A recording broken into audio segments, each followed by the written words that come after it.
Nature is an organized, systematic, predictable manner in which Hashem orchestrates the world.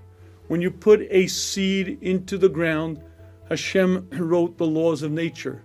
And those laws of nature are that under given circumstances, those cells will divide in this manner, form this cellulose, form this bark, and from that little acorn will come a giant oak tree. But you're watching your Creator bringing it all, keeping it all, making it all happen. And when you see Mother Nature, what you're seeing is a thin disguise. You're seeing the veil. You're seeing your Creator behind it all, maintaining, orchestrating, keeping it all in existence, making it all happen, being there, the energy source.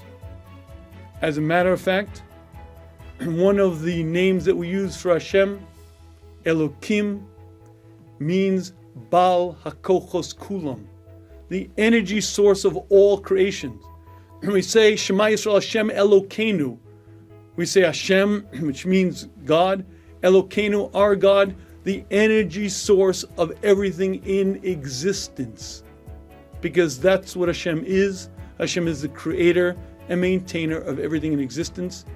And Teva is a guise, Teva is a veil, and Teva is one of the trickiest things in existence because it looks so real.